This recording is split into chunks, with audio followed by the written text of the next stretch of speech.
Good morning, everyone, and welcome to Unique Not Different with me, Shangla.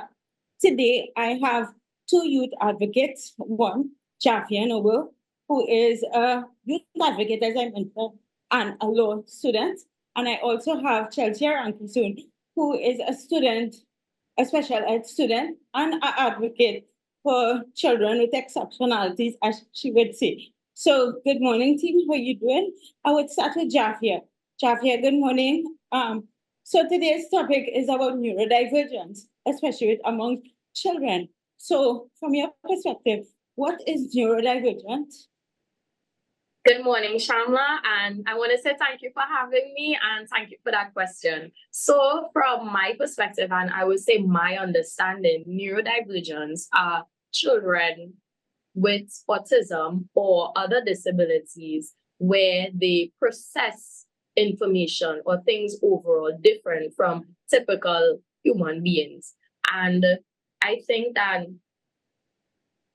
in the difference of how they process things, I think that, as you say, your show unique, right? There's a uniqueness to it, and I think that we have to understand that uniqueness and support them in a way that would better them and for them to be able to progress in life, just as how typical human beings are able to progress in life.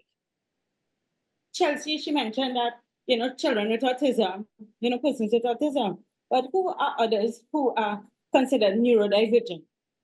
So, Shamla, thank you again and good morning. Neurodivergent individuals have a neurological development that varies from, as she said, society's typical norms, encompassing conditions like autism, ADHD, dyslexia, dysgraphia, Tourette's syndrome, where brain function, learning, or information it processes differently. Right. And Jafia, as a youth advocate, what piqued your interest in supporting children with disability? So I would say that I have been in environments where I have experienced or saw firsthand how love and devotion, what it can do for a child with disability. And I must say that heartfelt act isn't something that is done alone. As we know, it takes a village, and that village is usually consistent. And I think that is really important. I think that it's good to show up for children with disabilities. Like, we ought to show up for children with disabilities. And I fully support that. Jafia, I would remain with you.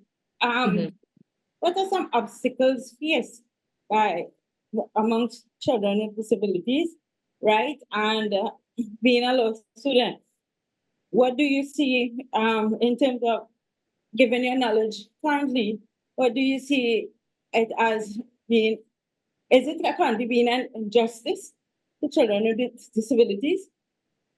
Okay, so I think I would answer the second part of that question where you say that children with disabilities, do they have, I guess, a disadvantage in the education system?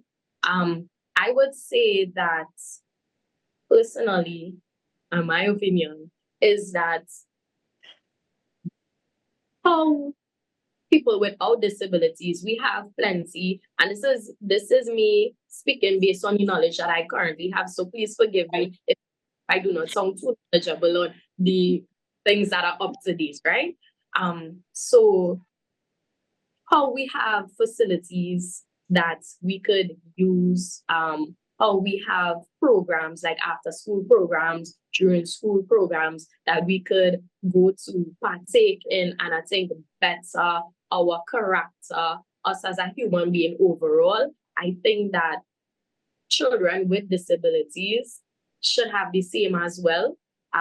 Even so, there should be, if not institutions, or like more institutions where it's solely based for children with disabilities, and they can come together as a community and be able to grow in ways that are designed for them to grow. If you understand what I'm saying. I totally understand. Basically, you're saying that children with disabilities should be given the equal rights to achieve their full potential. Yeah. Chelsea, What are some steps to creating a supportive and inclusive environment for children with disability who are neurodivergent? I absolutely love this question because it gives everybody an opportunity to learn more. You know, we have to educate ourselves and people that are around us. Use respectful language. Recognize that each child is unique and may require different approaches to learning. Consider their sensory preferences, encourage peer support, celebrate diversity, promote self advocacy. And by implementing these strategies, you can create an environment where children feel valued and understood and supported in their growth and development. And what are some things that educators can do to change perspective amongst these students? So, shifting perspectives about neurodiverse students involves a multifaceted approach and fostering understanding and inclusivity. For example, education, awareness, empathy, and support. More inclusive practices in the classroom, addressing the misconceptions that persons have. Parental support is very important, highlighting the benefits, and then overall promoting an inclusive culture. And then by addressing these things, we can shift the perspectives for teachers, for persons outside of the education system to promote a more supportive approach and ultimately creating that inclusive environment. Jafia, what advice would you give other youth advocates in coming forward and supporting? Because persons with disability are the most vulnerable group in society. So what advice would you give to your fellow youths in coming forward and supporting children with disabilities, please? Thank you, Shamla, for that question. My advice would be that we are all human beings, and yes, some are with disabilities, some are without, but we are still human beings and we should be treated as such. And I think that as much as we want to be able to progress in life, we can't do it. We can't progress without everyone. Like, we need to progress together. And I think that goes to assisting or advocating for those who are with disabilities, neurodivergence as well. And I think that it just takes one step. I'm not going to say that it isn't hard or it doesn't get difficult at times, but it just takes one step. It takes one person. And as I had spoken about before, it takes a village. And when that village comes together, it can do so much. It can. Chelsea, and to close up with you, what advice would you give to persons to go into special ed? Please, we need y'all. It is an amazing thing to see even a little progress, the little milestones, opening a door, saying, I want water, anything water, please. It is so amazing.